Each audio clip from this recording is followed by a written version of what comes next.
when you were around because you were sensitive and couldn't handle them on internet chat. Okay, I just wanted to ask you, like, why would anyone want to change their behavior because someone is polite and respectful? I'm wondering. I want to be taken seriously like everyone else, and I don't want anyone to change who they are because maybe I am a little different.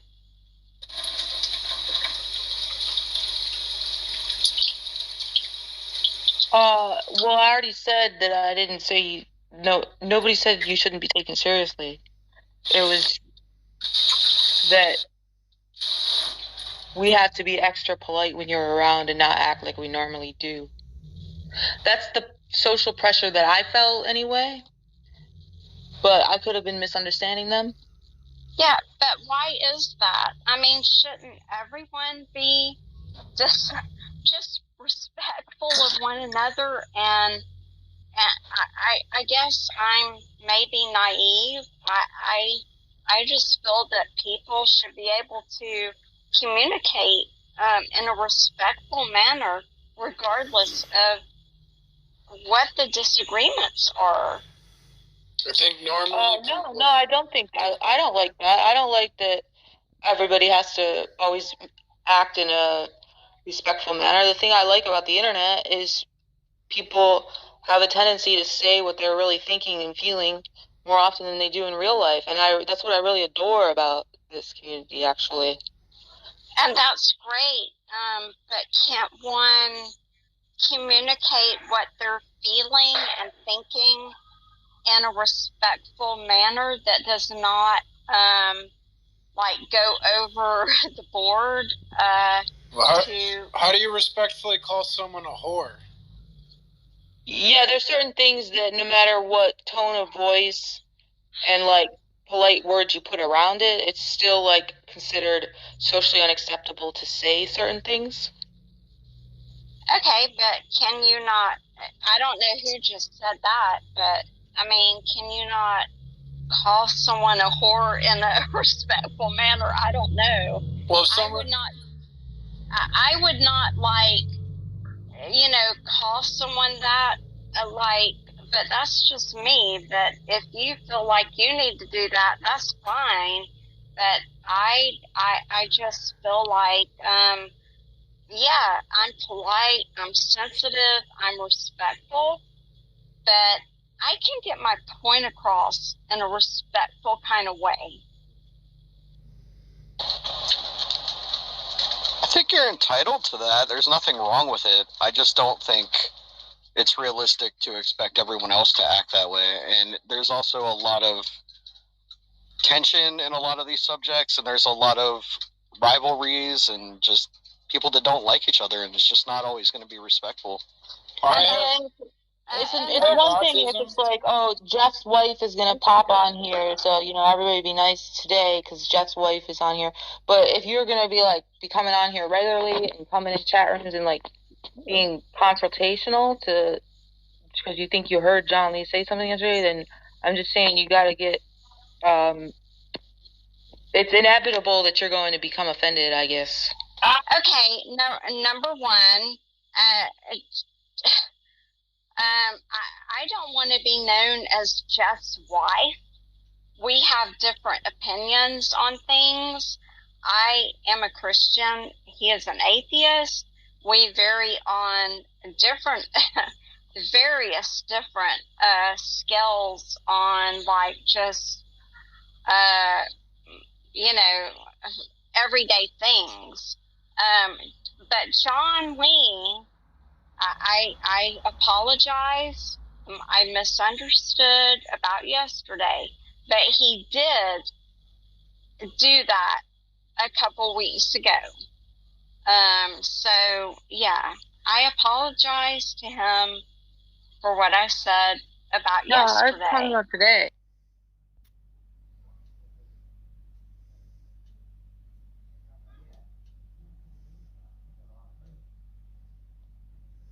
were reproducing, right? Mm-hmm. Black people. Since you want to bring it to black people, okay? I'm gonna play in your game. That by the year 2000, we would outnumber white people. Okay, we would be the major population. Okay, we would be the 65% population. So how do you stop that? How do you somebody read a quote earlier, was it Coptic or DL from Margaret Sanger? I'm trying to get that quote because actually she essentially she called black people human weeds. Okay, you know what a weed is? Not the kind that, you know, the 5-finger one that everybody likes. I'm talking about the one that you don't want and that must be uprooted and it must be destroyed. That is what she meant. Okay, she considered black people she wanted to sterilize us. Initially, she was arrested sterilizing black people. She got caught. She got caught. And you know what's funny? You saying it's a black thing. You know who backed her and financially funded her? W.E.B. Du Bois. Everyone loves him, but don't nobody say nothing about his shady past of eugenics. How they literally only believe, Yaishan, that only 10% of the black population is He's horrible. He's part of the... Listen. Only 10% of the black population was worth saving. That's where you get W.E.B. Du Bois. If you look up him, you can Google him and type in talented. It'll come up, talented 10 or talented 10%. They only believed that only 10% of the black population was worth salvaging and keeping because the rest of us were not worthy to be like of the upper echelon and of the special, the eugenics. That's where he approached. So I mean that's W.E.B. Du Bois. He sponsored Margaret Sanger, who was literally a eugenist. You know what eugenics is, right? What the Nazis carried out in 43 and so on. When they took right? the Giants. The Giants, along with the Jews, they attacked the big bone people, the Giants, the people that are 7 feet tall. Look. Talking about the Nephilim. You talking about the Nephilim? We're not gonna go there with any conspiracy theories. We're talking about what he enacted upon the Jewish people. The Jewish people, the mentally retarded people, handicapped people. That is what he carried out. He killed them like they meant nothing because they were considered nothing. Margaret Sanger adopted the same ideology towards black people. That is why we are the only population. Again, you talk about black this, black that. In the next 10 to 20 years, we will not be increasing. Margaret Sanger was a Catholic. Do you know who got abortion legalized or brought it about in the USA? A Jesuit. Who is a conspiracy theorist? No, it's a fact. Robert Drinan. Check it out. In fact, I'm going one of the rooms and I'll. In childbirth, abortion is the reason. Is one of the I'd say the number one reason why black women are dying in childbirth. And I understand people have genetic issues and so on and so forth, but I would say that would rank in the top 2 or 3 for me as to why black women are having issues and dying in childbirth. Because the ones that I know, they're bleeding to death. They're bleeding out. When you scrape the uterine wall, it causes issues. You bleed nonstop. You're damaging something that was not meant to be smoothed out. Okay, let me ask you something. Because you said conspiracy theory. Oh, yeah, here we go.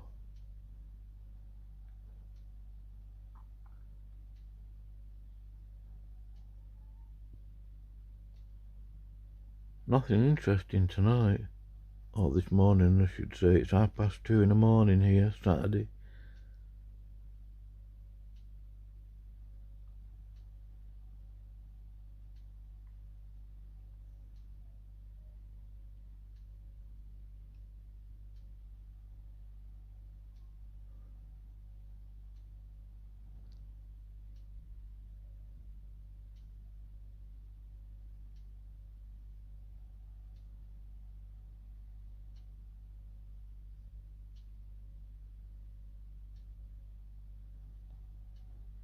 And Chronicles. Can you teach it? Yeah. All right, raise your voice. Go ahead. Explain. Let me get the accounts first. Yeah, I think it's Second Chronicles 36. Talking about the king that was 18. Verse 11. What does it say? Roots is just That's talking about Zedekiah. unbelievably. No, if you have it ready, teach it. If not, can we move on? We can move. I don't have it. All right. Look it up in your phone. Now we're going to move on, okay? Now, look at this. When it comes to New Testament manuscripts, we possess about 5,800 of them. What's that? That's 5,800 Greek manuscripts. I don't even want to go and they predate the printing press. You know what that means? Human beings copied this with their hands. It's as bad as Catholicism. 5,800.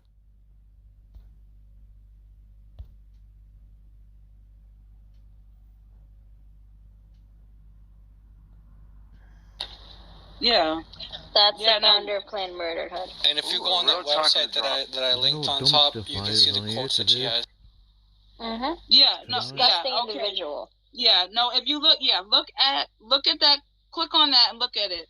She wanted to kill black people. You don't understand. When people are a psychopath, they would kill their mama if they can get to the person that they want to get to. And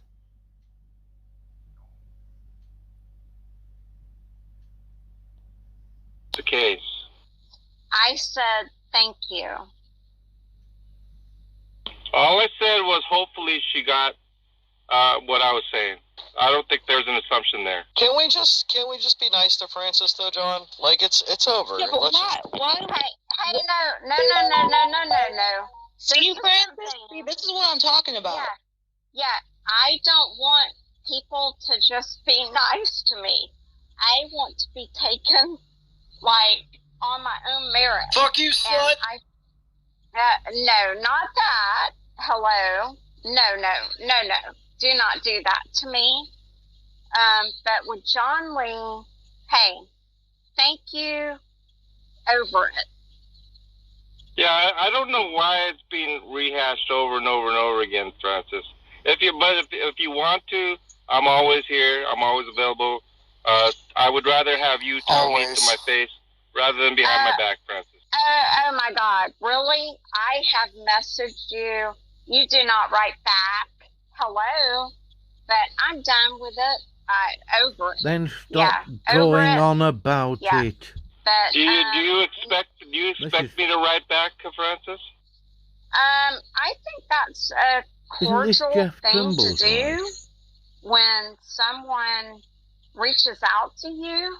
If I'm wrong, how much mileage you gonna get? I mean, I guess maybe I'm on another planet. Perhaps. Yeah. Go on.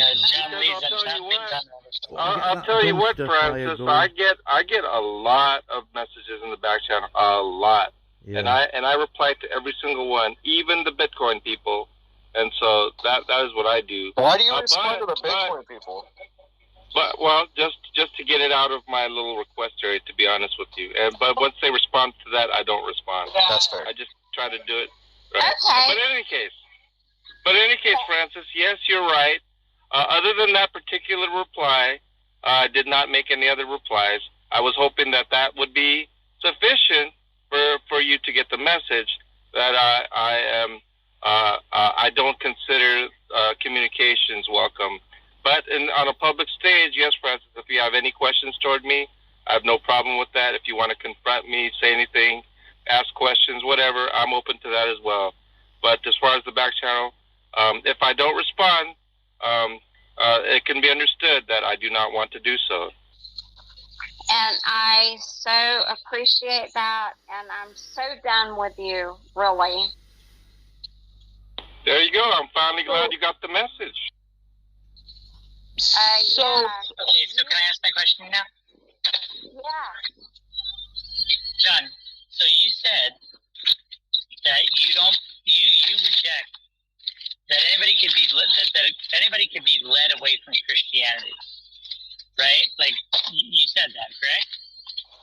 Rascal, real quick, your mic is really bad. Your mic is hard to hear. Okay, sorry, I'll try.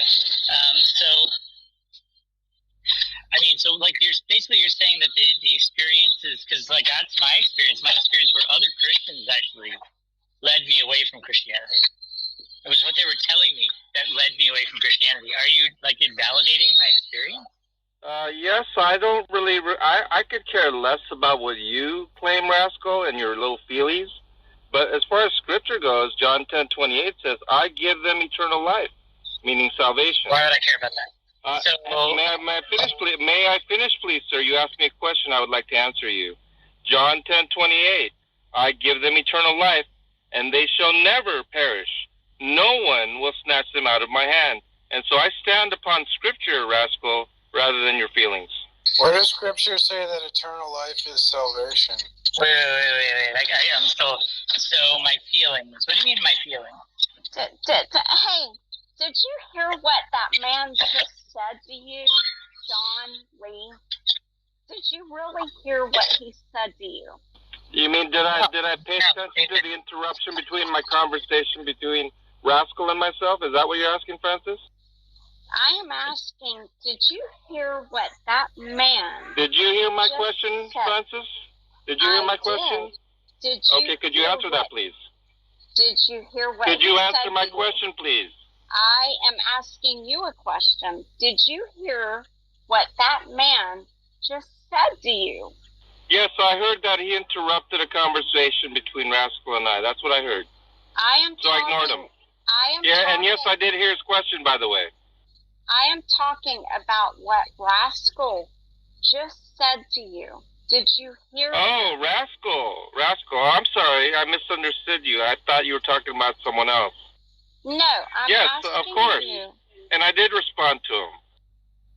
Oh, no, you didn't answer my question. You gave me something else that had nothing to do with the question. I'd like to get in line to ask Francis a question when you guys are done. So, John, my question was, are you invalidating what you're saying, my experience, right? Because you said you don't think anybody, any Christian, can be talked out of, or whatever, talked or let out of Christianity by a Christian. By someone else. That is correct. Right. But it's literally my experience that the reason I was let out of Christianity is because of other Christians. Oh, yeah. I understand that's your claim, Rascal, right? Okay, that is your opinion. Okay, John, am I permitted to reject your claim, Rascal? You just have no reason. I'm just wondering what the justification is for you to reject it. I do have reason.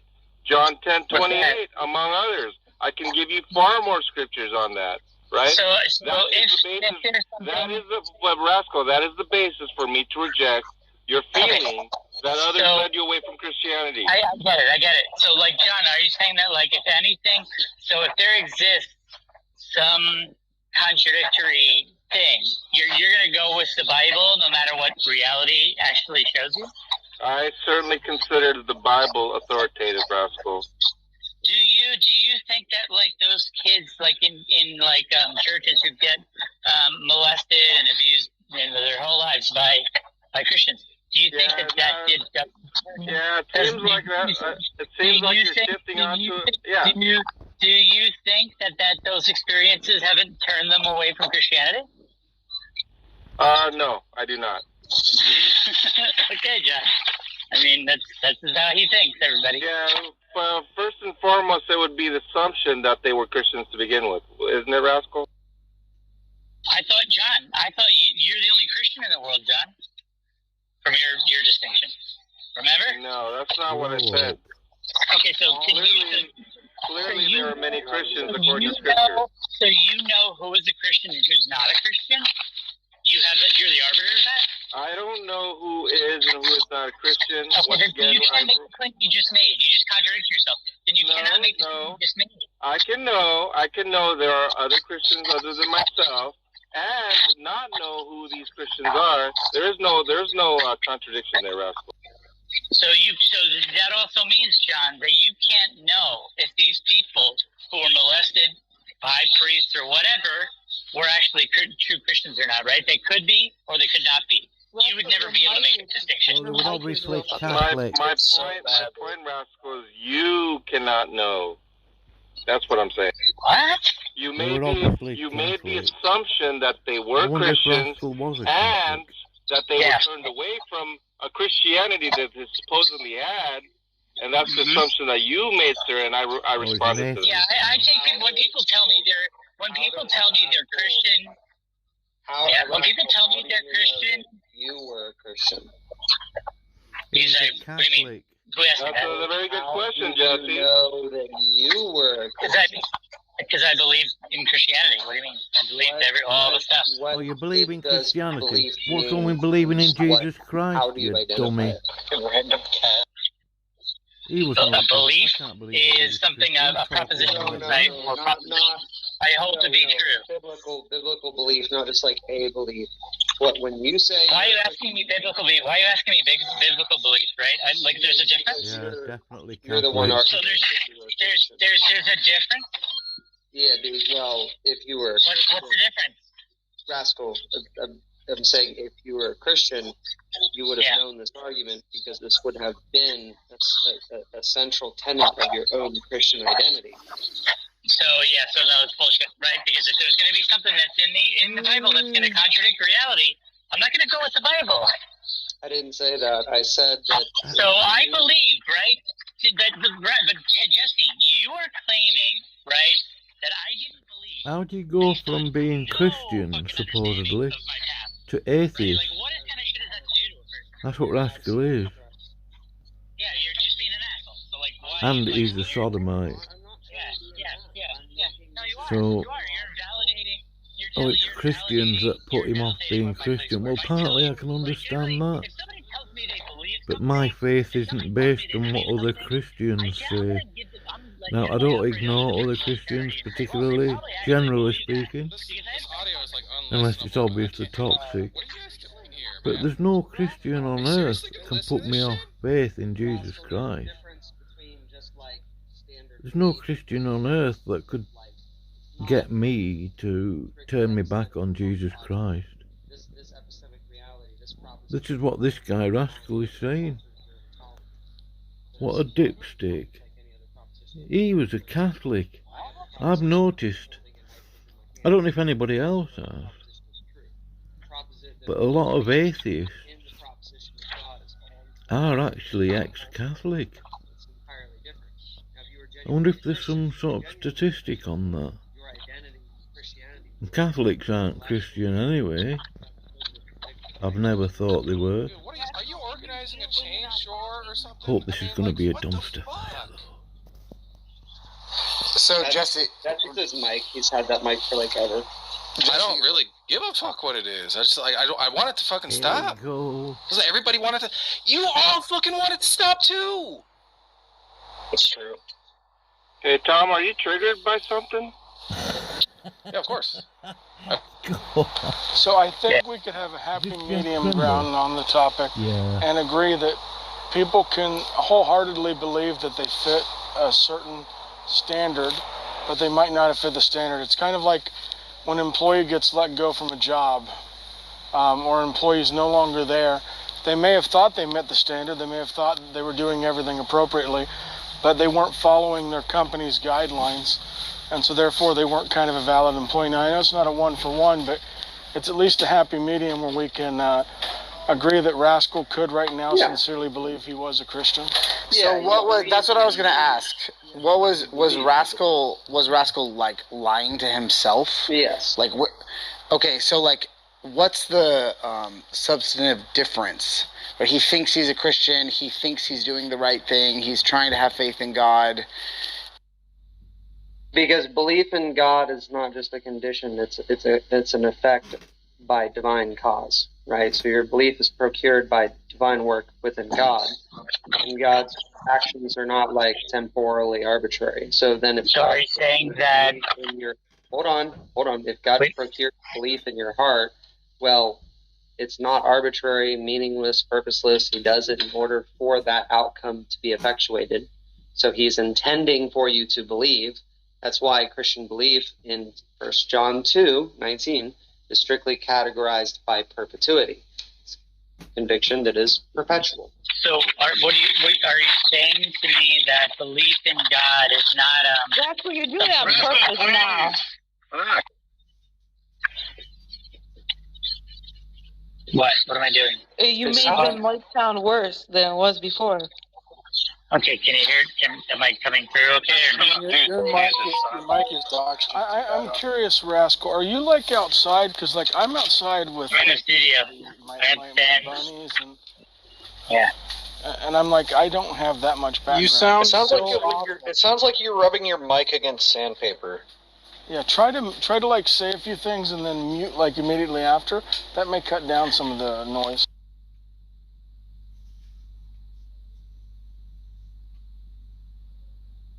Also, I don't think you should judge Christianity by Christians, because like the Bible says that no one is good, so we should expect their institutions to be corrupt and the people to be corrupt. You should judge Christianity by Jesus. Right, but the issue is what's happening when someone thinks they have faith, but they don't. They're like, God is letting them deceive their own heart, but still accept him. Yeah. So that those people aren't saved because deep down they don't believe. Yeah. Well, why would it matter to you, though, Charles? Why would it matter to me? Well, suppose I become a Christian right now and you guys convince me, but then deep down in my heart, maybe I won't be because I'm tricking myself. That's a serious issue. What makes you think I could convince you? I'm not saying that you would convince me. I'm saying suppose I become a Christian right now. Apparently, according to you guys, it's possible that I could think I'm a Christian, but I'm not because I'm deceiving myself in some way. Why is this guy singing? What the fuck? You can't. I don't think you can believe in God based on reason. It has to be a faith thing. So just believe in it for no reason at all? Yeah, just believe in God by virtue of the absurd. That's correct. By how absurd and how much it doesn't make sense? I should believe in it for that reason? Jesus. Believe in it because you have faith in it, not because there's like it's a logical argument. No, I don't think you have to throw your logic out the window. Yeah, shouldn't there be some logic? Because like, why shouldn't I be Muslim then? You have to throw your logic out the There's window. certain logic. It's current. It's just why aren't you ultimately? So, for example, okay, go. Christianity is going to ask you to believe things that are illogical or offensive to reason, like how the eternal God became a finite human being is a contradiction. That's not illogical, and I could prove that. Yeah, there's no logical problems in that. Jesse presents some of those, but there's nothing logical. It's a contradiction for God. Hey, can we mute the guy fucking singing? Yeah, mute the guy who's singing, whoever's singing. Yeah, I got muted for talking for 15 seconds, and this guy's being allowed to sing. Okay. So, number one, the Christology is not contradictory. You have some Christological models that can be contradictions. The closest you can come to logical contradiction concerning biblical theology is going to be the Trinity. That's the closest you can come, right? I don't think that it's successfully accomplished. Nonetheless, like, that is a concession. I'm not going to sit up here and tell you, like, oh yeah, there's absolutely no reason that anyone would have for thinking that there's logical contradiction in the Bible. No, certainly not. But that's the closest you're going to come. Okay, well, I don't know. I don't know where you think you're going to get just being flat out dishonest. Like, everyone knows there's contradictions in Christian doctrine, so, I mean, good luck. Okay, well, look, I literally just gave you my opinion, and then I'm also willing to argue it. So, like, if you come at me hard like that, where you're just like, well, I don't know where you think you're coming from being dishonest, then you're just being a dickhead. So don't be a dickhead, okay? Because I'm not being a dickhead. You're being dishonest. You know, yeah, you know it. Look at that. I know it. Everybody knows it. Bring up an example of contradiction. Let's go. Square up. I did.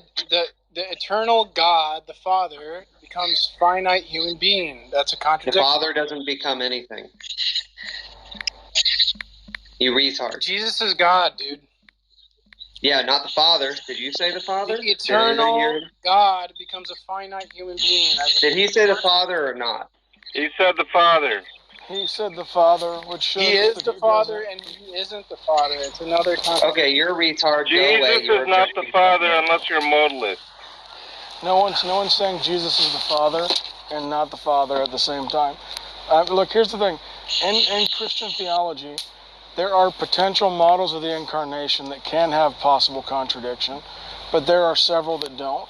There are models of the Trinity that are logical, and there are models of the Trinity that are not logical. What the Christian is telling you is that we're giving you the data set that we have. Here's the conclusion we're arriving at. We're not claiming to be able to fully, us being finite people, encompass an infinite God and explain to you the infinite. I mean, that's ridiculous. No Christian is saying that. But also no Christian is outright saying, I believe X and not X, or I believe that the Trinity is a contradiction and na boo boo, it doesn't matter. Kierkegaard like, does. No one's saying that. Kierkegaard says it. We're talking about on this stage, Ebook. Do you want to go out of the audience?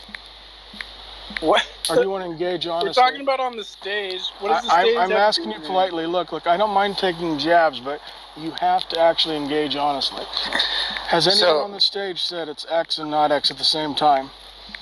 It doesn't matter what people on the stage say. The people on the stage absolutely look. You're not talking to some random joke. People on the stage are irrelevant, Jeff. What matters is scholars. You are not. The scholars say there's contradictions. Okay. No, the scholars do not. So here's part of the problem you're running into. When you are running into where do we derive the logical contradiction of the Trinity from in the first place? The LPT. It's a philosophical argumentation. Sometimes it gets into the metaphysics. But scholars, like people who look at manuscripts and evidence like that, they don't dig into that particular branch of philosophy. See, if you think that like Christianity just has one particular subject field that people are experts in or that people dig into, that's ridiculous.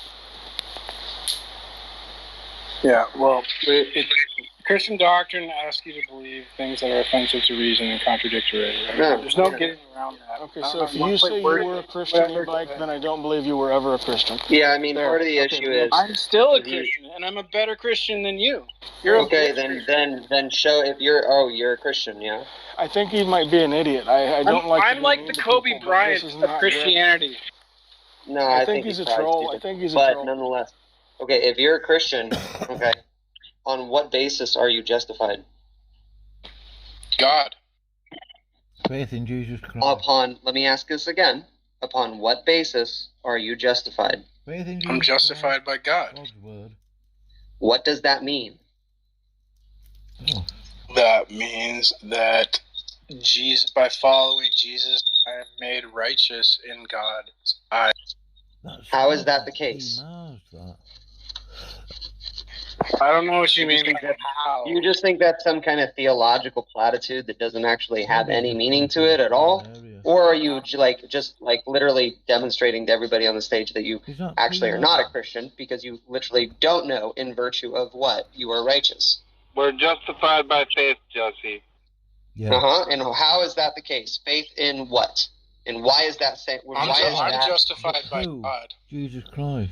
That doesn't mean anything because you could have an atheist or a non-Christian say, I'm justified by God. What does that mean? It was actually very interesting. I'm asking you to define what you mean by that specifically because you're the one coming at us saying Christianity is retarded because it has to argue illogical things. And then I was charitable enough to say, okay, well, the Trinity is the closest thing you're going to get to any kind of LPT, logical problem or contradiction. Right? I was being charitable to you. And now you just keep saying things. I'm asking you simple questions that are not complex, and you have no idea how to answer them.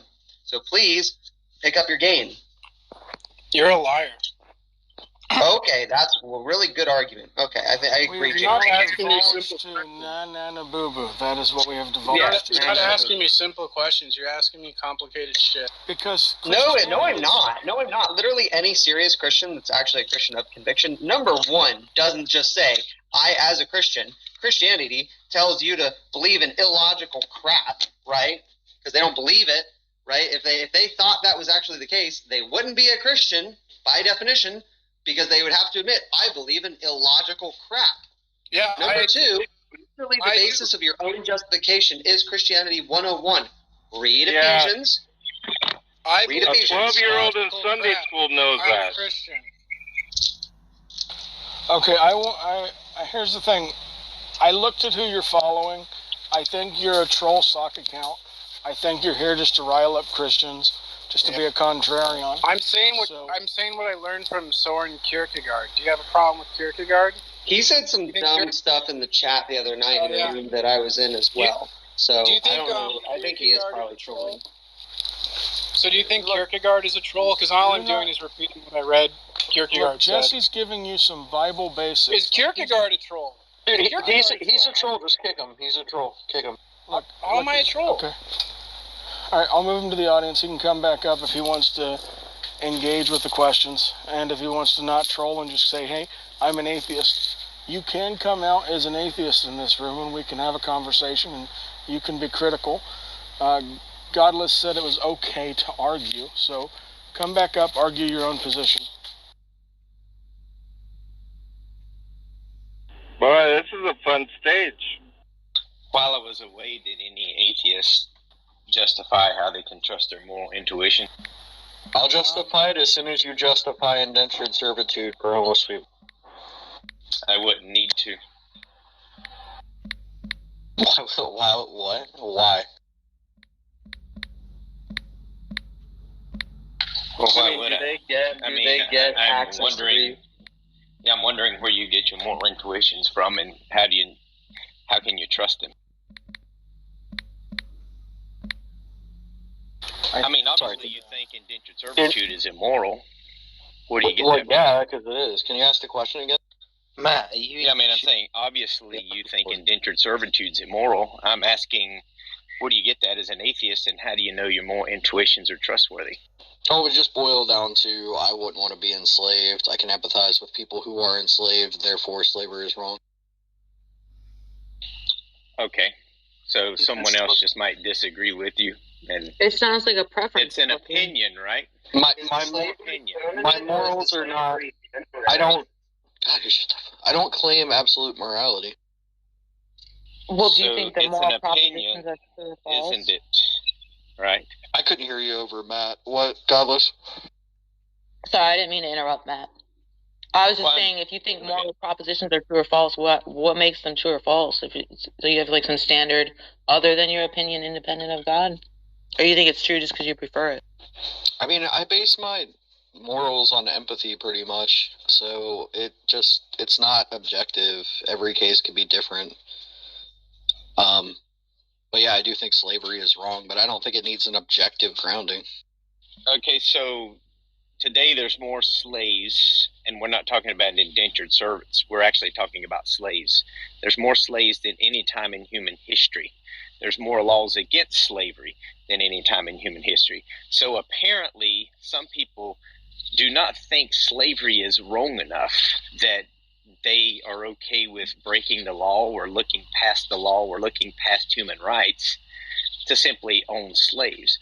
So my question is, maybe their moral intuitions in an atheistic world is right and yours are wrong. Yeah, but what's the per cap? But Matt, what's the per capita? Because that's what's actually going to matter, not the raw numbers.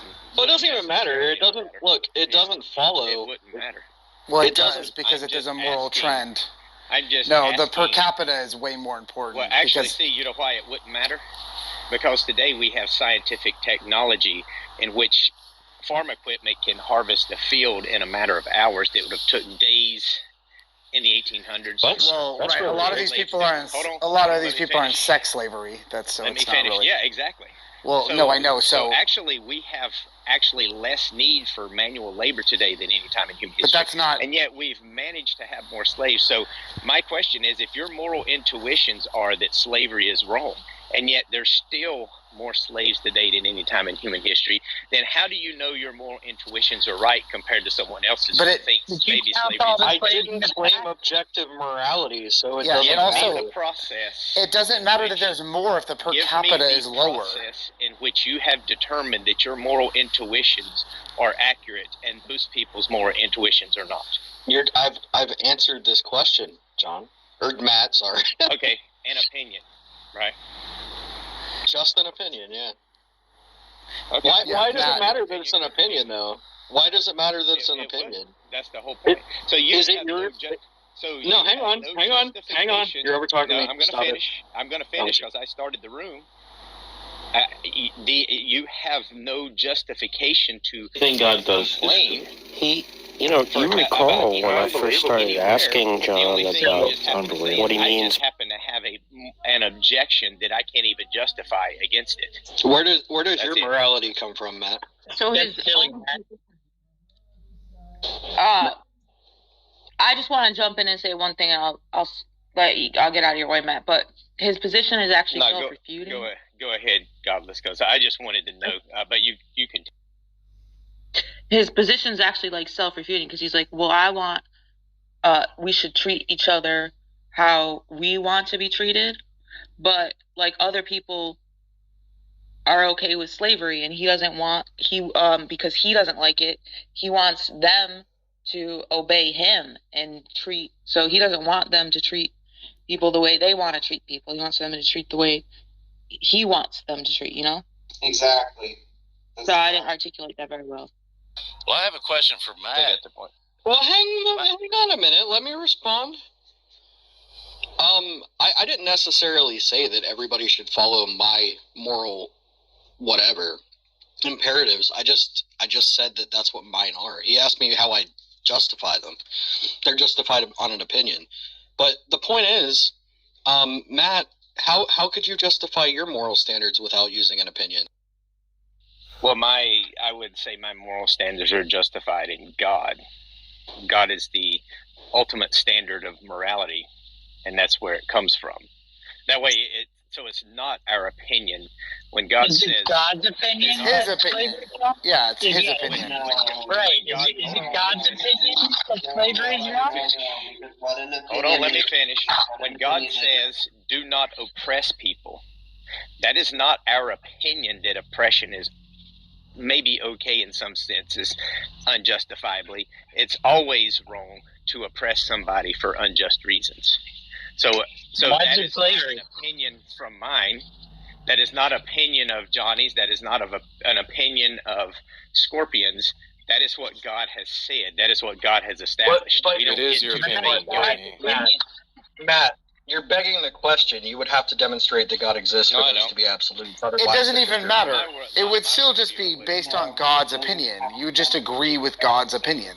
That's irrelevant, though. Propositions of something, like that there's a something that has certain properties, whether or not can't hear you, Jesse. That exists, right? So, for example, Harry Potter is a perfectly exhaustive.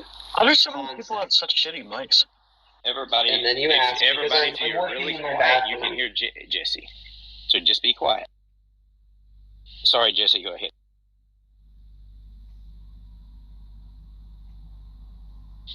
Can you hear me, Jesse? I tried to quieten the room so they could hear. Oh, sorry. Okay, so Harry Potter exists as a concept, right? So you ask, like, is there any world in which Harry Potter exists in actuality? Well, you don't know. Actually, I forget where I was going with that. So I'm going to just cancel next and start working on my bathroom. Got distracted. Sorry, guys. Anyway, so what Matt said was actually irrelevant because just because people own slaves, it doesn't follow that therefore all slave owners think that slavery is right. That's fucking so idiotic. I can't believe no one said anything about that. This is one of the dumbest things I've ever fucking heard. Okay, well, and also the whole moral trending. That's what Tom says. Tom, how do you know that they don't think it's okay? Are you in their mind?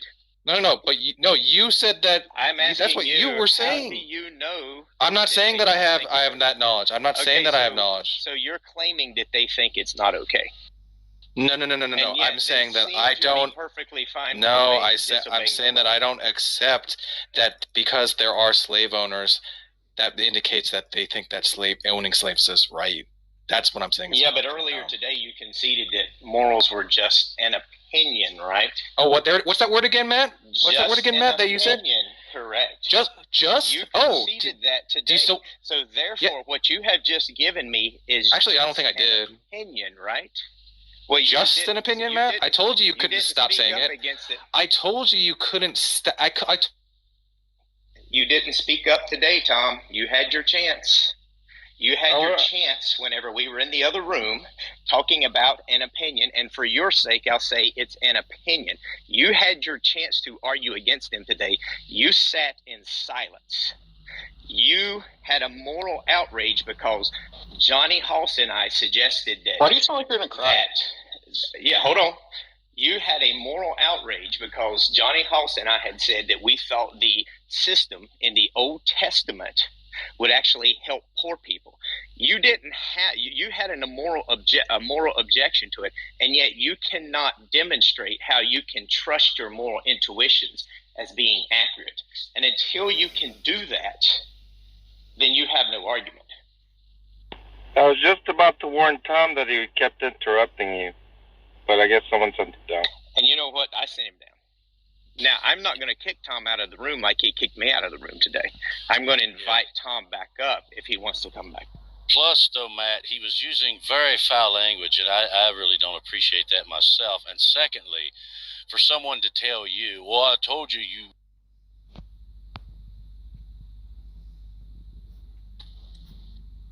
Well, it's very interesting. You guys who kicked Johnny down?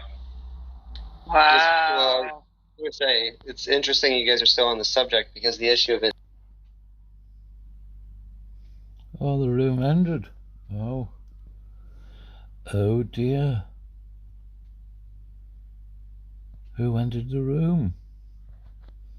Consistent, right? Like your moral system is just not consistent at all. Because you're saying, right, abortion is like killing a child, it's killing a person. But then when I asked you if you're going to be committed to saving those two children, those two childs, those embryos, versus... Oh dear. What happened there? Well, the room obviously ended. I'd like to know who ended it. No big deal.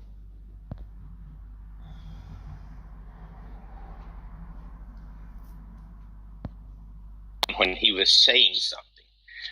So I left the room open. I created the room today, left it open for an hour in which I was the only mod wanting atheists to come in there. There was about 8 people that showed up. I left it in the hands of some atheists, you know, Godless Girl. She wasn't in there yet. I would have trusted her with mod power. But I just gave it to them. I come back to see what's going on, and I see that there were several mods, and then the moment someone kicked Johnny down, I killed the room because, he had something to say, and I'm not going to have an atheist kick him down simply because he started to speak. Hey, Godless Girl. I ended the room, Godless Girl. I wasn't going to, whenever Johnny got put down, I immediately killed the room because I was not going to let it get taken over by people who weren't going to let people speak. I don't know why so many people had mods. That was crazy. Well, what happened was I left the room graciously. I opened the room a few hours ago. It was open for an hour. There was about 8 people in there, and I always open the room saying because I was told that if I opened the room without Darth, then people would come in and talk. The room was open for about an hour. About 8 people showed up, so I left. But Jeff Trimble, a guy by the name of Roger, who Darth had that debate with, and some others, were having a good conversation. I said, well, I'm not going to end the room. I'm going to give some of you mods. I gave Ron McIntyre mods, and I left.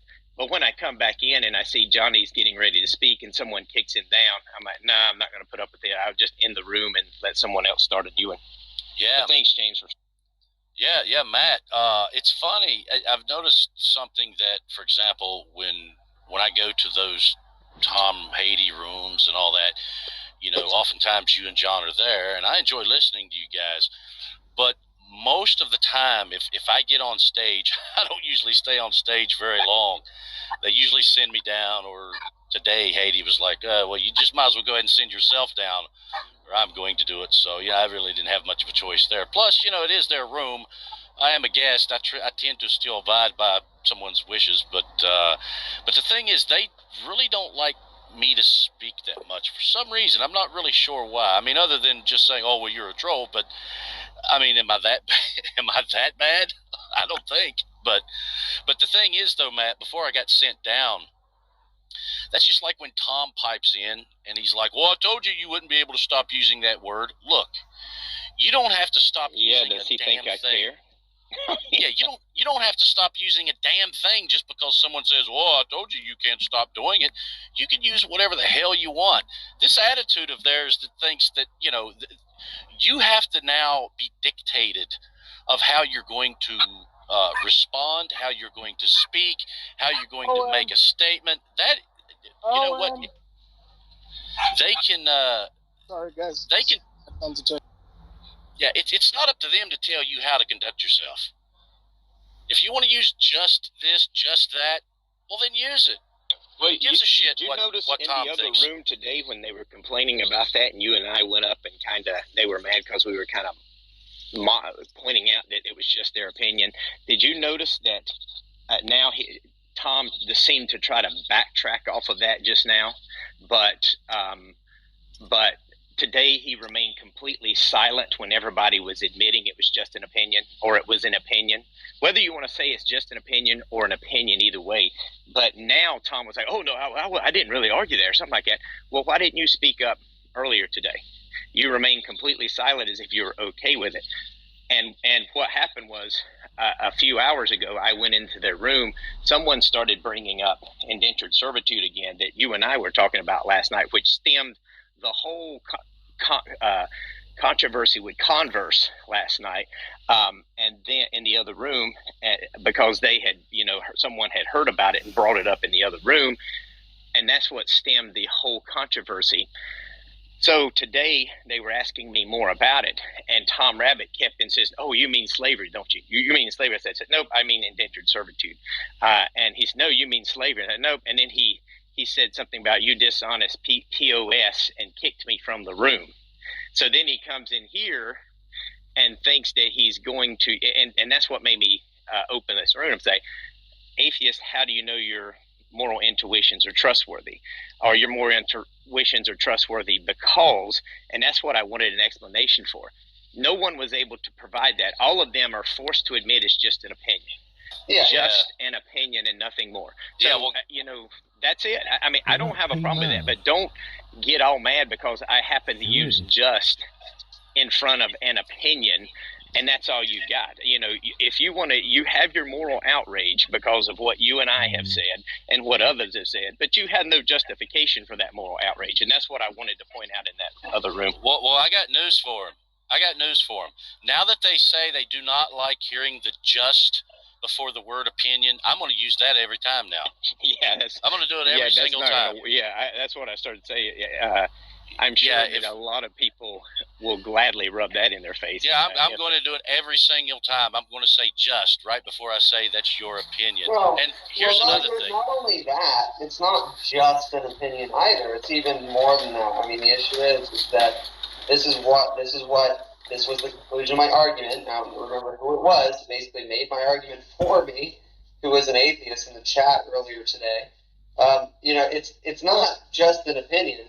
It's an arbitrary opinion.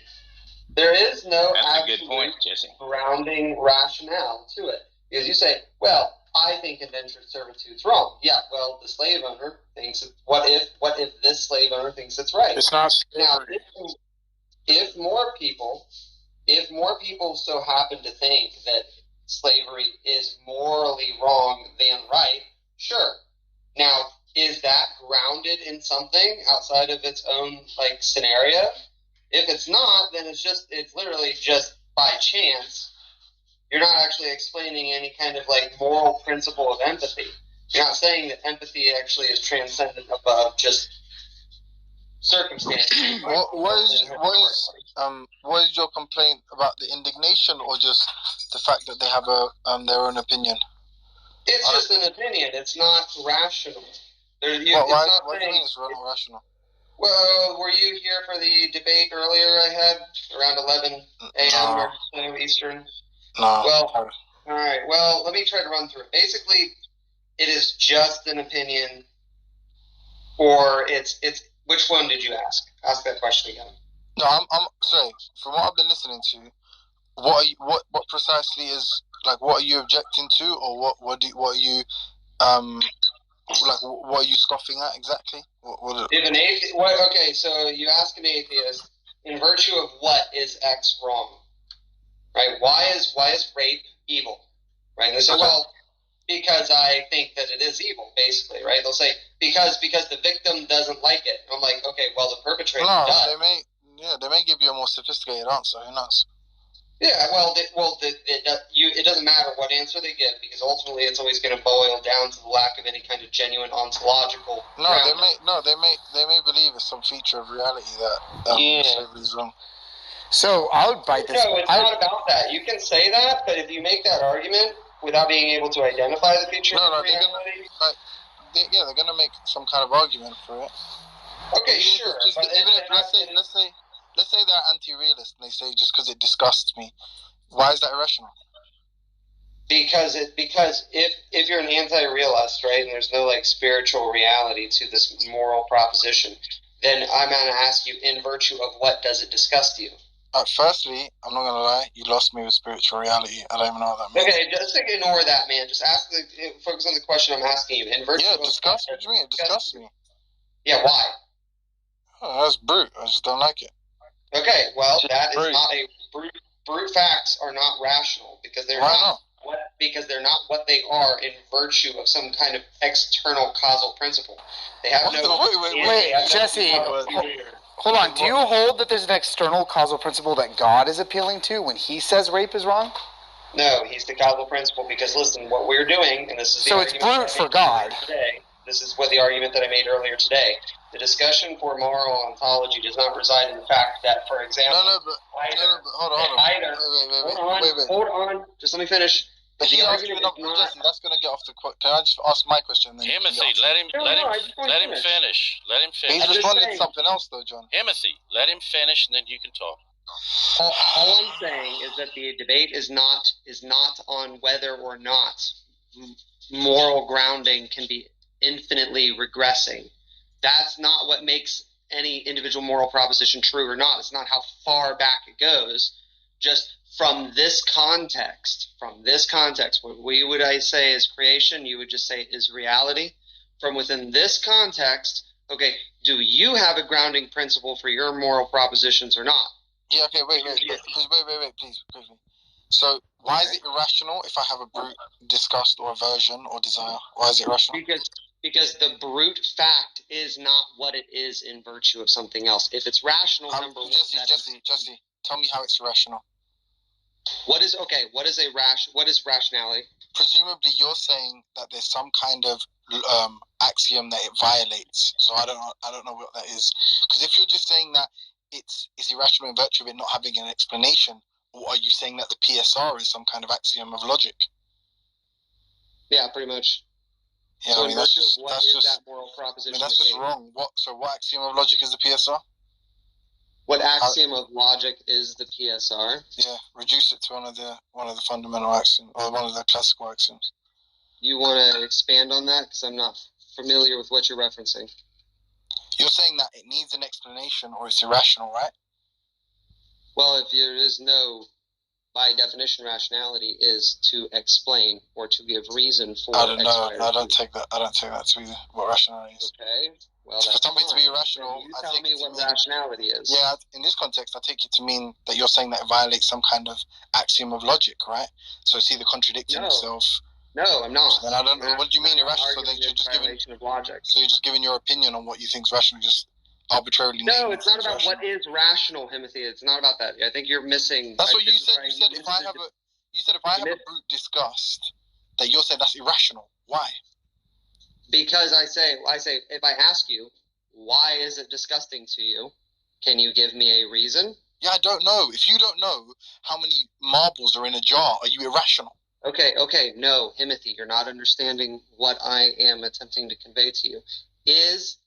Marbles in a jar is an issue of epistemology, not rationality, because rationality. What do you think of not having an explanation? Wait. Look, if you keep interrupting me, dude, then you're not going to understand my position, because I already feel that you're not understanding my position. Sorry.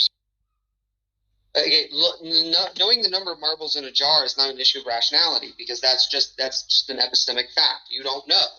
Okay, so there's nothing for you to reason concerning if you've guessed the number of marbles in a jar, is that a rational guess or is it an arbitrary guess? Apart from I'm saying down to the single digit, not oh, well, this is a really large jar, so it looks like 10,000, right? I'm saying like down to the number.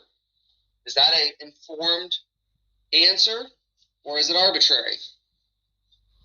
Does it follow from me not having an explanation for why I have a particular desire that there is no causal factor? No, it's not necessarily at this moment. Okay, Rationality, you can say is causal, right? So, like, if I don't accept that definition. Where does it say that? Said you could. No, to say something is rational, right, is equivalent to saying something is logical. To say something is rational means that there's some like contradiction entailed in it or something, or it's completely incoherent and has zero, it doesn't have any meaning. So if you're using the term irrational, like in virtue of what is it? There's no logical contradiction in me saying that I want to walk up to the wall and bash my head into it. Okay. Does that have anything to do with logic? I mean, no, but why is that rational? Is it rational? Why not? You tell me why not. I'm asking you, Himothy, is it rational? If you want to commit suicide, yeah, it seems like a pretty good way of going about it. Okay, then it would be rational. Yes, exactly. So it's concerning if that is a means to a particular end, then it's rational, because what you're looking for is the certain effect and the cause. Okay, so is the act inherently irrational? Wait. My question was specifically just you bashing your head in the wall. If you just walk up to a wall and you just bash your head into it, without any consideration of intent or goal or objective, is that rational? But then moral claims are just relational to the goal. Yes, there's not inherent. Yeah, so you just contradicted your own position. Because if I want to commit suicide, I ought to commit suicide. It ought to be good for me to commit suicide. I don't agree with that. But it's only in relation to a goal. No.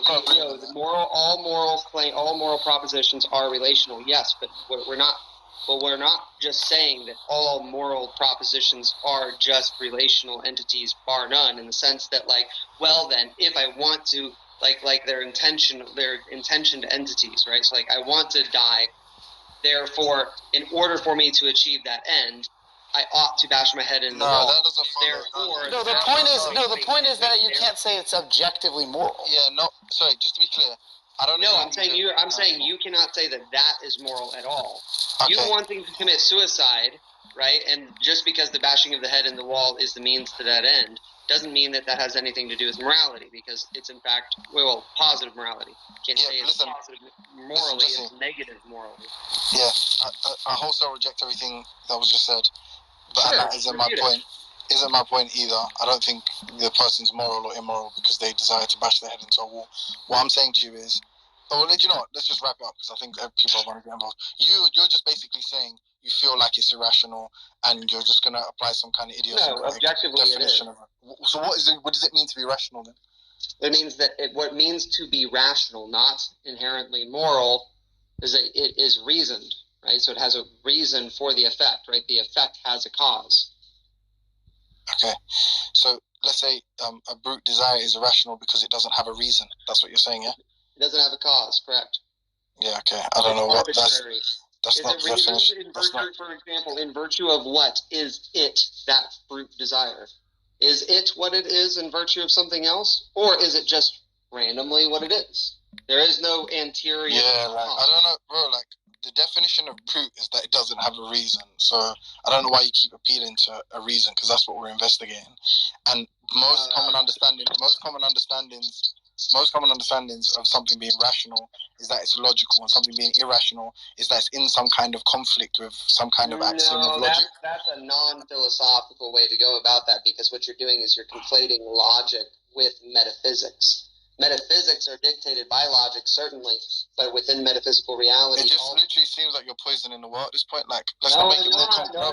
Let's not talk about metaphysics or spiritual realms. When somebody says that something is irrational, no, it's not spiritual, dude. If you think that this is what I just said was an argument for spirituality, or like metaphysical means spiritual, then you're not you've not been reading the same papers that I'm reading, clearly, or the same books that I'm reading. Evidently. Metaphysical does not mean spiritual. Metaphysical just means the meta of all reality. I know what metaphysical means. I'm saying there's two instances where you've appealed to something nebulous to move away from the point, right? The first time was with the spirit. The first time was the invoking of the spiritual realm, and now you're talking about remove metaphysics for a moment, and we're talking about what does the definition of rationality or irrationality mean? And if you're making the claim that some kind of brute desire that one holds is inherently irrational, you need to provide some kind of argument. Okay, then you tell me. Can I finish?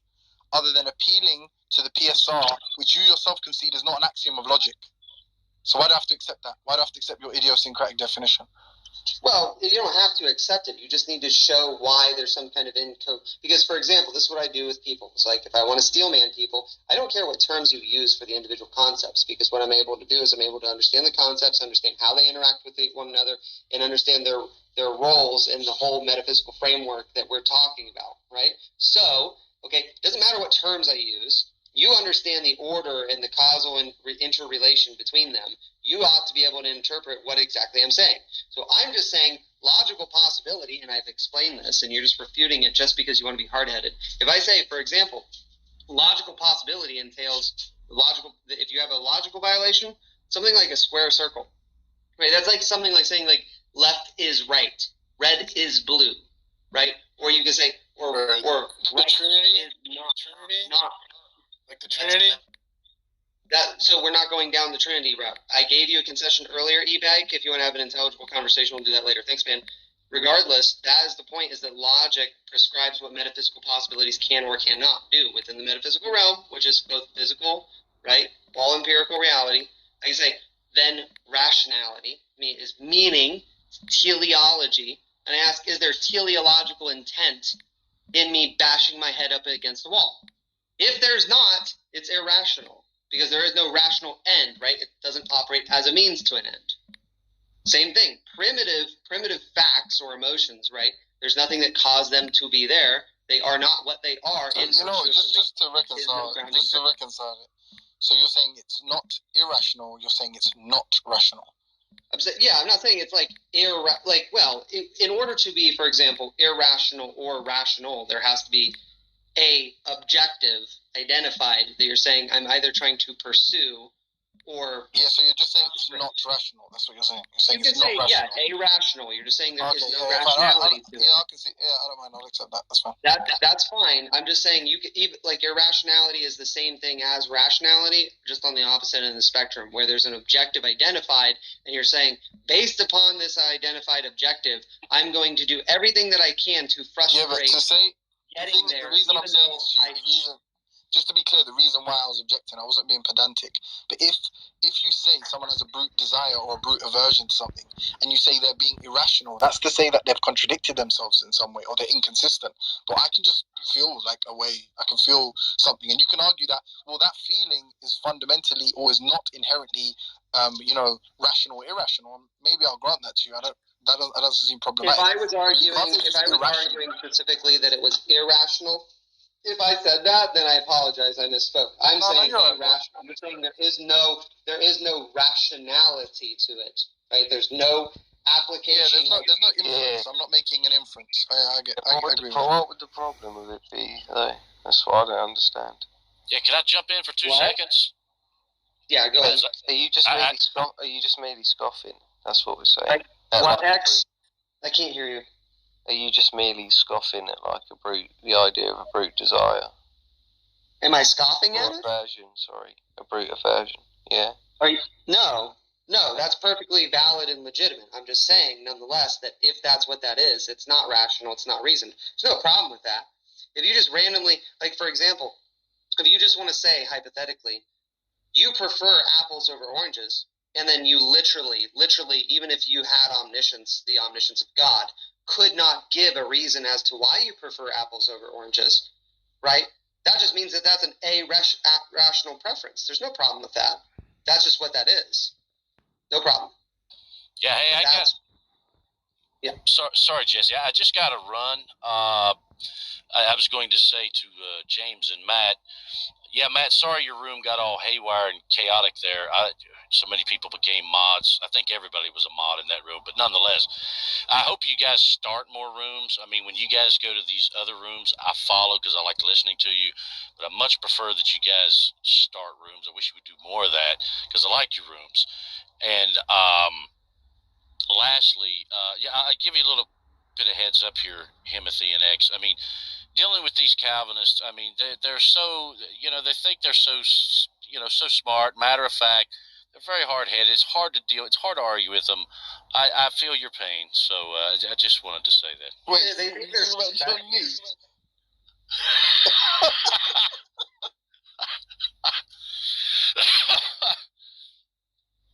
But anyway, guys, y'all have a good evening. Yeah, you too, mate. Yeah, take it easy, John. Johnny. All right, take care.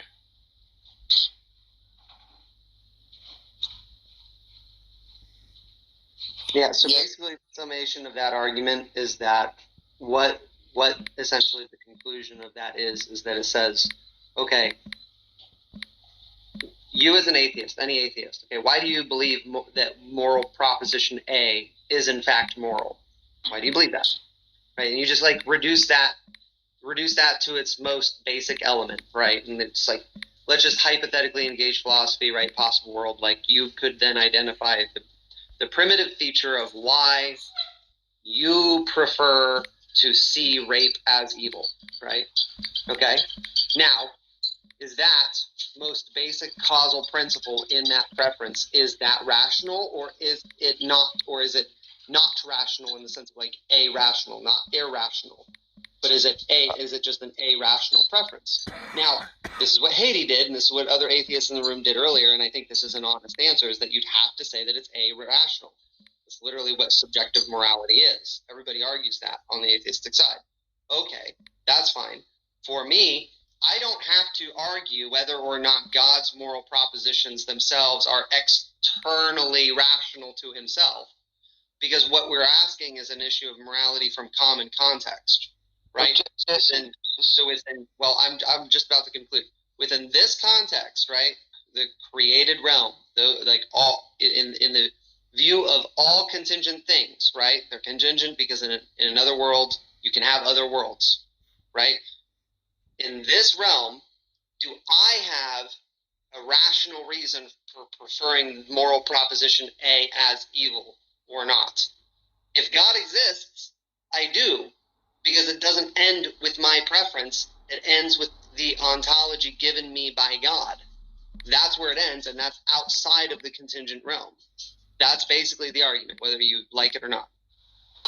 Why do you want to be rational so badly? I don't want to be irrational. I'm just explaining what the features of the moral argument are.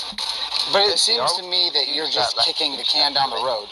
That's the thing, right? So that's what it is. Yep, that's kicking down the can down the road. Now the question is that can you show me where kicking the can down the road is not descriptive of the way in which meaning and morality works in this world?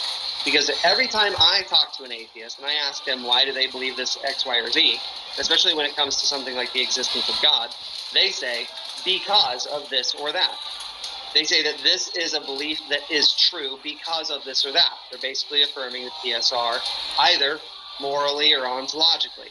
So you show me a world in which that principle is violated or does not hold true, right, and is then more definitive of creation, if you will, then I'll believe you, because then that'll be a good argument.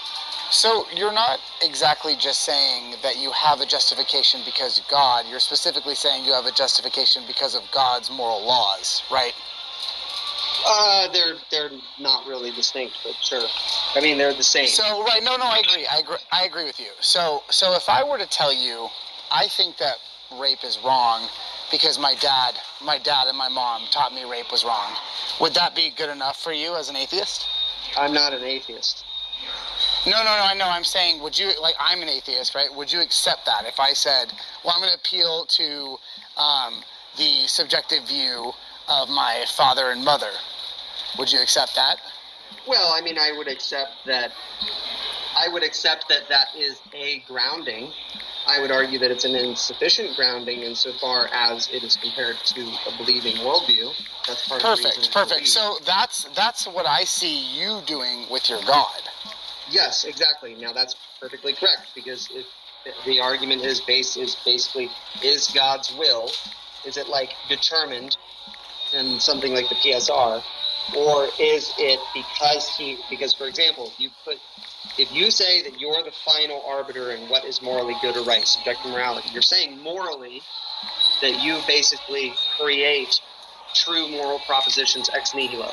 Now they're only restricted within your own self, but you are your own moral God, literally, because you just are determining what is moral. Because primitive. Well, no, I said, what if I appealed to my parents or my society or the society at large, or friends of mine, whatever? Well, appeal to some you some can other. do that, but if you don't stop the chain somewhere, then it's just infinitely reducible. And then when it's infinitely reducible, you're just going to then result. Then any explanation is not an explanation. You're just. No, I agree. That's perfect. End up in blarg. Right? That's perfect. That's exactly what I think you're doing with your God, because ultimately the prescriptions that your God has for us are arbitrary. He has no justification other than he just happens to be that way. Right? It's still just his subjective opinion. Now, if you are just appealing to him because he created everything, well, I could appeal to my father and mother for creating me. Right? No, they taught me that rape was wrong. For example, what that is something like mereological nihilism. Your mother and father did not create you in the same way that God created us. So, for example, what your mother and father did is due to a process outside of their control. The only thing that you could argue they did control was bang, right? Right. They productive process produced you, and that's just part in the chain. God being the grounding principle, for example, is far grander than just like nature versus and or plus like nurture. It's saying that God is the literal, actual, ontological grounding for all things that exist, that's such that he brings them in things into being that were not. Romans 4. So that is so to whatever degree of comparison you want to say, well, there's grounding principles in this reality, whatever those degree of ontology, those relations are between two different things, one is what it is in virtue of something interior to it. God is greater than that relation, because that kind of a grounding relation can only exist in God, because things come from him out of nothing. Like all things, both abstract out of nothing. Right. That's just to say, so there's no reason for the arbitrary prescriptions that God has, right? For God being opposed to homosexuality, right? For God not wanting the Israelites to mix fabrics or eat pork. Right? It's all arbitrary. There are no external reasons. Yeah. So exactly. So he just arbitrarily is the way he is, just like I arbitrarily, and I guess your kind of terminology, find rape to be distasteful. Yes. Okay, so we're in the same issue. Then your morality is subjective. Yeah, so your morality is subjective. You're just appealing to something else, kicking the can down the road, that ultimately has no external reason. The question is, what is that final subject? And ontologically, is that final subject a better candidate for the grounding principle? I don't know how a value judgment could be ontological. Because we're literally arguing that value itself is a creation of God. Because value is an issue of antithesis, subject-object relation in judgment, right? An issue of sapience specifically, not mere programming, right? Meaning. And this cannot exist where there is not a plurality of objects. Sans creation, God was the only subject/object. Value proper, right, as in the same question that atheists want to ask, what does goodness mean, sans creation? Well, it doesn't have to mean anything. It's not intelligible, right? So it just is what it is. So that's why I'm saying it's fundamentally both meaning and value are ontological, because they are creations from God himself. See, what I essentially see you as saying is basically might makes right. If it were the case, for example, that there was a God above Yahweh, like I know you Christians say that's not possible, but if you can entertain it for a second and just say, there's a super God plus one, right? And this God believed that rape was good, you'd be just committed to saying that rape was good. Yes, and that's literally what I just addressed on the circularity of moral propositions as they are understood in God's being. So your view, it just appeals to something that's ultimately not justified, except for that it's, essentially the strongest guy in town, basically. What do you mean ultimately not justified? Because answer this then, I guess. Do you take that might makes right? Do you take that as like a fundamental moral truth? It's not. I'm trying to think of the Greek term. It's not dynamos might, right? It's not like kinetic. I don't know what that term means. Can you just spell it out in plain English? Kinetic energy, like actual power, like me, like I'm bigger than you, I can punch you, therefore might. No, I'm not saying that. I'm saying ontological might, right? If you are ontologically, you just as being what you are, by necessity, you are the grounding of all other things that are because you created them out of nothing and they could not have occurred. Yeah, I mean, that's might makes right. But that's just an issue of, like, philosophical basics. Yeah, I mean, just like at the risk of poisoning the well, I just essentially don't believe you. I don't believe that if this super God were to exist, you'd all of a sudden now be committed to the idea that rape is good.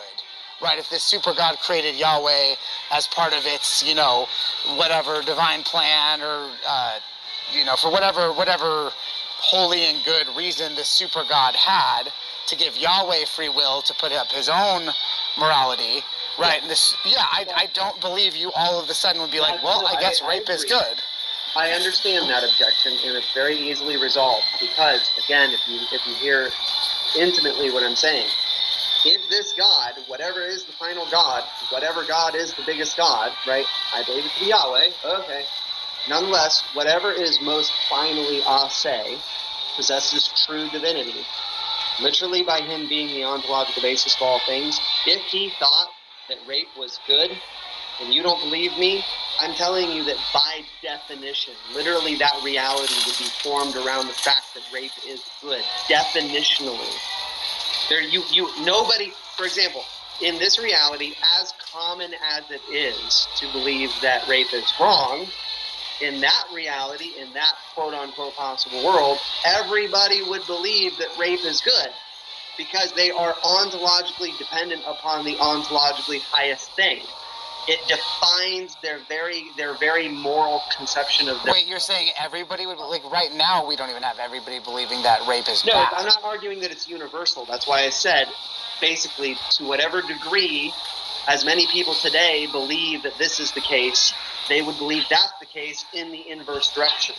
Because I'm arguing that morality, as it exists in creation, directly stems from God and defines what this reality is, morally speaking.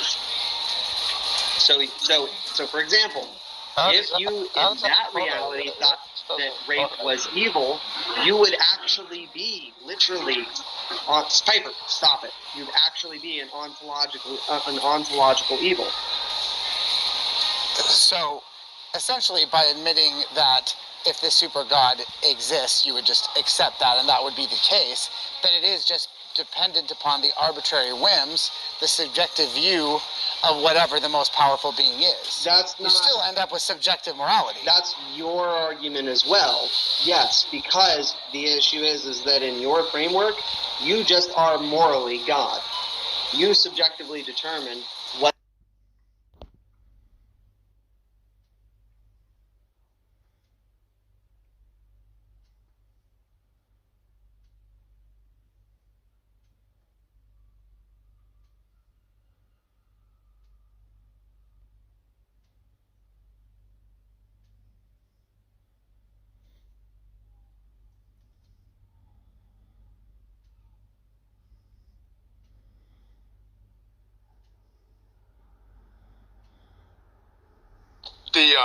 the perspective that I have, so it's difficult to come to a commonality with a question like this. Yeah, it sounds like what you're saying is there's some kind of proprietary notion you have here of a combination of qualitative and quantitative metrics by which you are labeling better, and it has the constitutive of this is some type of notion of self-sufficiency and ability to grow and all of that. And I mean that's fair enough. That's fair enough, but you know, I wonder sometimes, right? Like, there's this. You've heard of this concept of brain drain.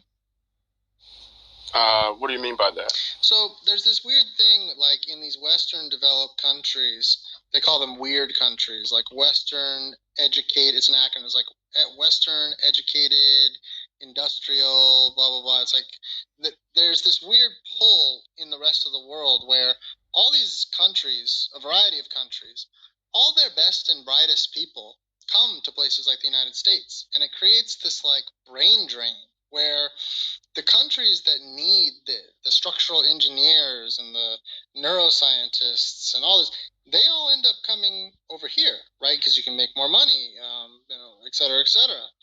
But I wonder what you think of how, like, whether or not some of these, and I can understand going in and getting an education somewhere or whatever, but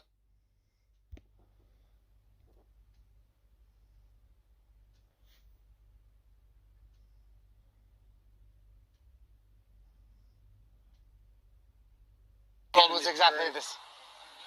What's up? Are you materialist?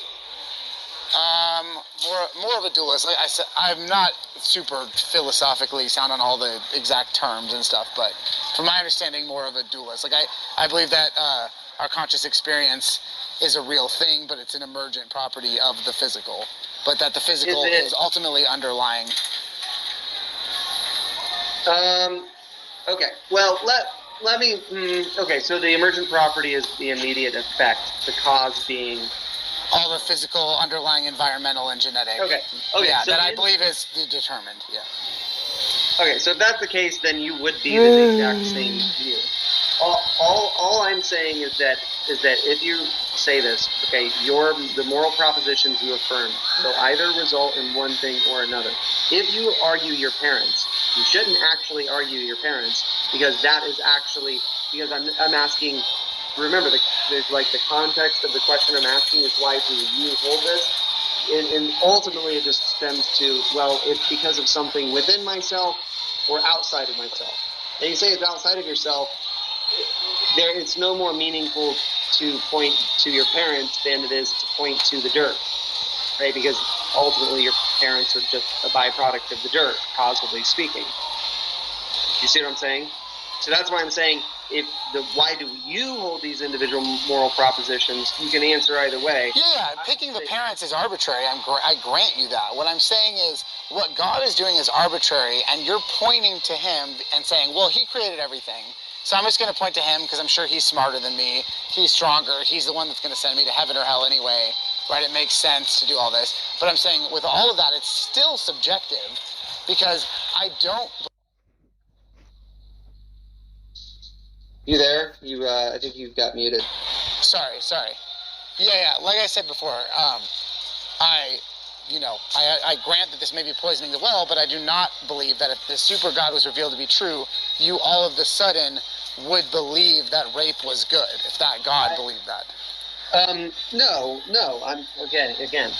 So it's subjective. There's not an actual reason, right? You're just picking. I'm not. That's never been my position. I'm not arguing that it is, like, for example, morality is subjective if God is included in the framework that we're discussing. When we're discussing whether or not moral propositions are rational or not, we're talking within our common context.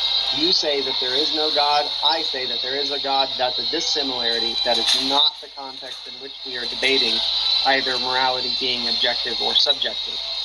Okay? If you want to include the question of God and then just say, oh, well, then in your framework, morality is still subjective because it's just dependent upon the ontologically ultimate. Yeah, subjective is mind-dependent versus objective is mind-independent.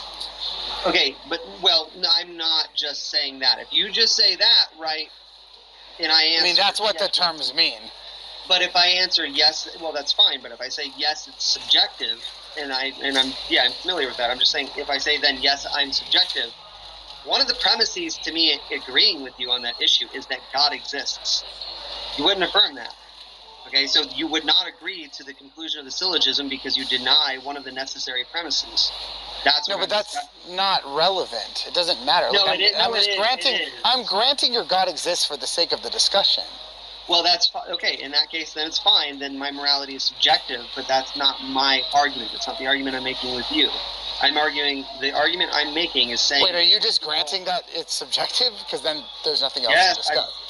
I've been doing that. I've been granting that it is subjective from the ultimate sense of all minds that do exist. Okay, then we don't have anything. Then we don't disagree. Then we're fine. Disagree.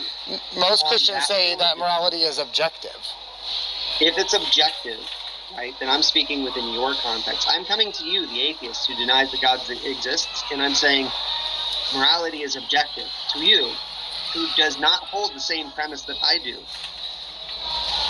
Is it clicking yet? Because I don't know how to explain that any simpler. These are differing syllogisms. Okay, morality will either be subjective or objective, dependent upon whether or not God existing is one of the premises in that syllogism, because it alters the syllogism. See? No, that doesn't. What I'm saying is, regardless of whether the God exists or not, morality is subjective by definition. Okay, ultimately, yes, I know, but that... Okay, then we don't disagree. You're only talking about one syllogism, which just, without qualification, just includes all minds. Look, I gotta get dinner ready here. I don't think we disagree too much then, if that's what you're gonna conclude, but I'll let some other people talk for now. Okay. But have a good one. Sorry, I'm not trying to hog up. No, you're fine. I'm gonna give you a follow even, because I need more Christians to argue with. But yeah, I've been doing this for like 20 minutes longer than I even should have, so I'm just gonna go on mute.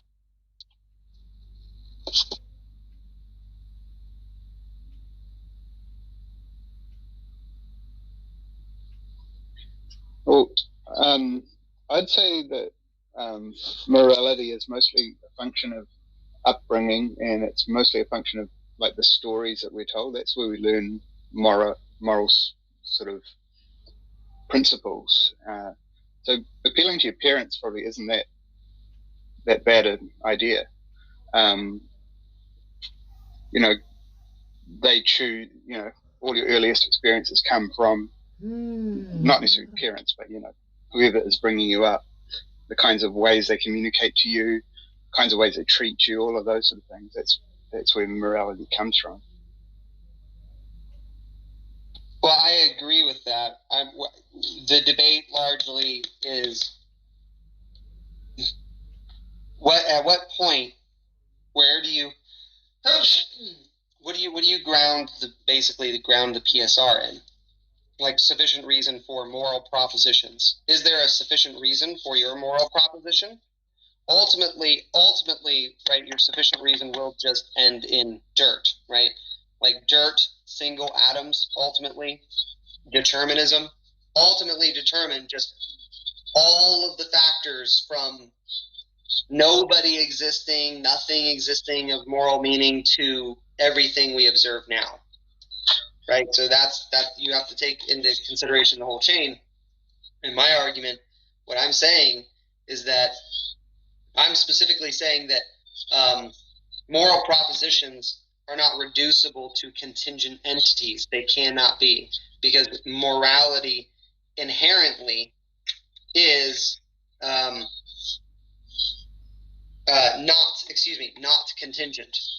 It's inherently a necessary property. That's why everybody encounters it that bears the imago Dei. Well, to me, that's just a function of the fact that we are social creatures, and we're brought up by groups of individuals. We have to learn to negotiate those dynamics. I can't see what you're attaching your I can't see what you're attaching your objective principles to. Like, you've got a set of stories that you believe that are written down in a certain book. I've got other stories that I read when I was a kid and developed my morals, through interactions I had with other people and stuff I was told. Same.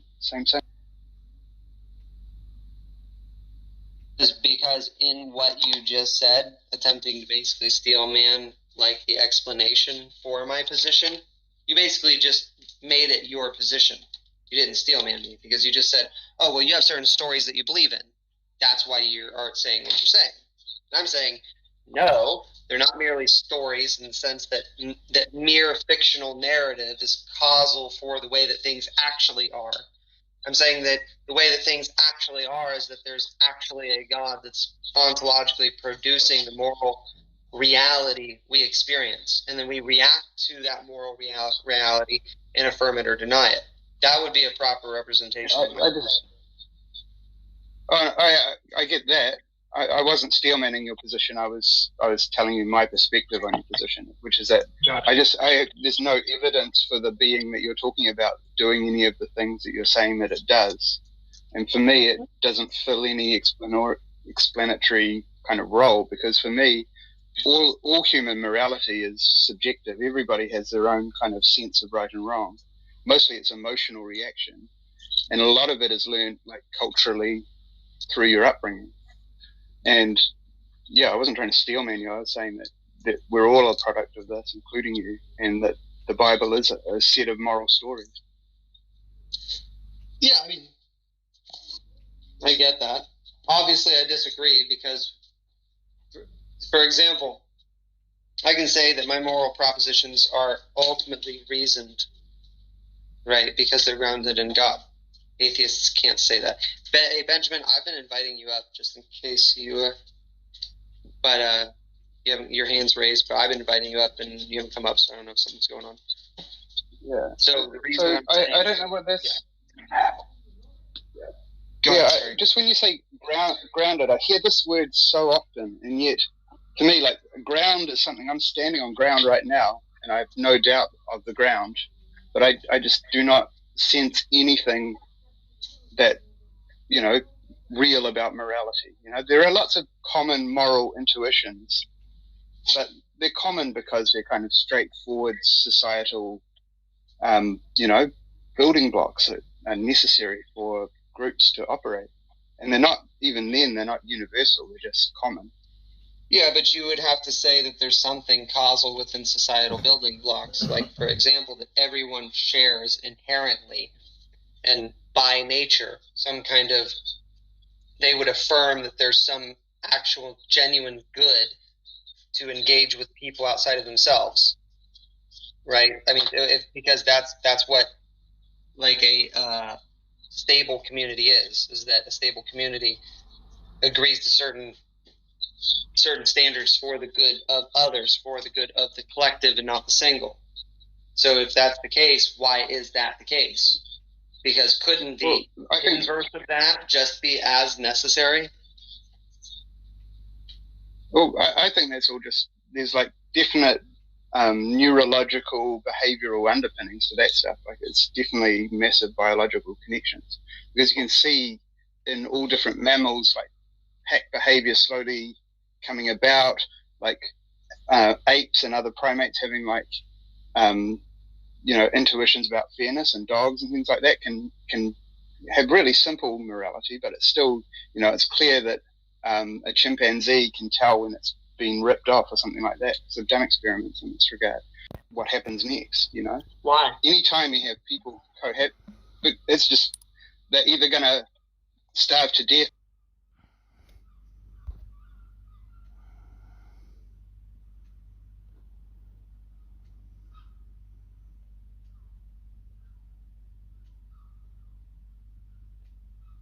Unfortunately, as soon as the abortion discussion started, it was already male dominated.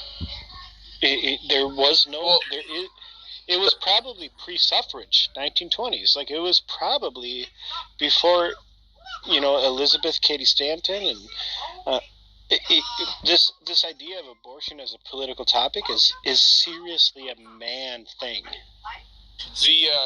I'll want to say something that I also want to give Edwin anybody.